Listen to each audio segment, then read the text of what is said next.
Palut,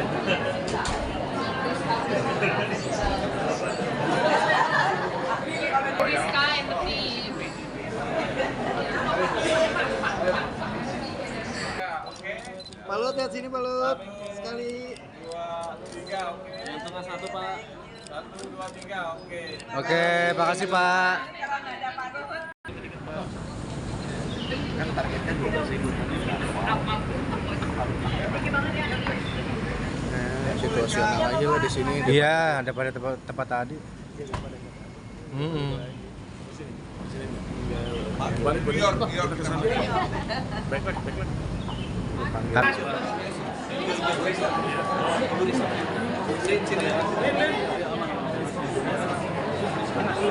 Lagi dipanggil lagi.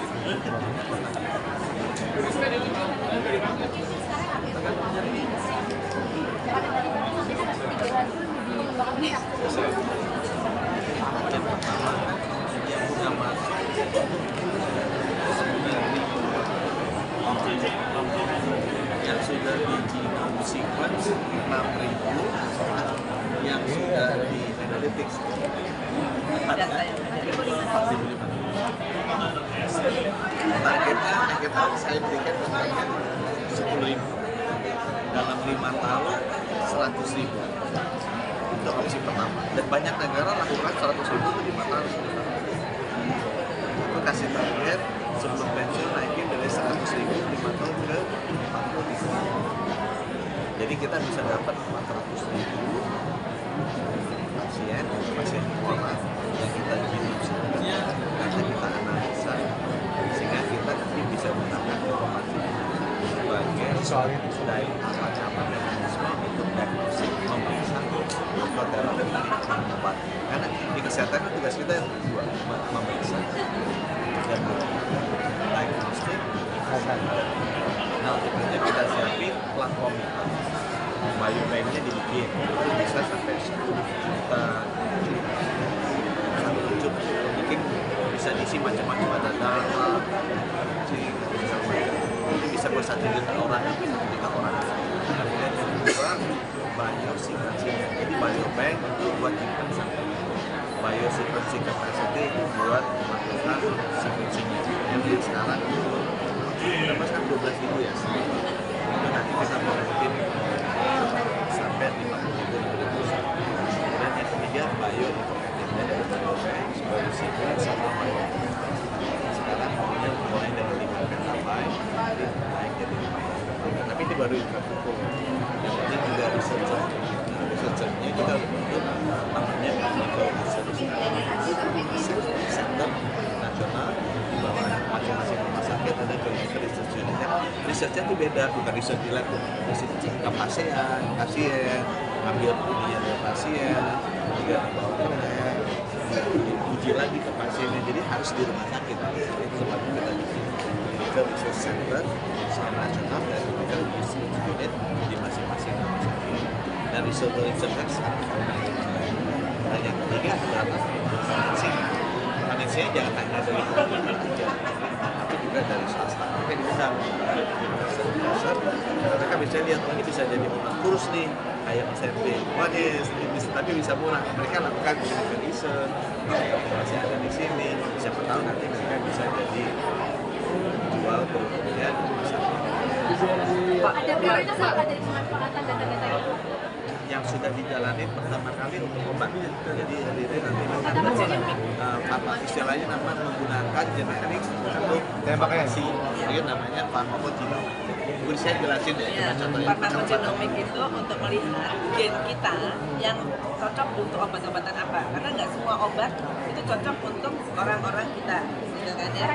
Orang Indonesia atau bahkan ada yang spesifik. Aku resisten terhadap obat tertentu. Contohnya tadi Bapak sebutkan clopidogrel.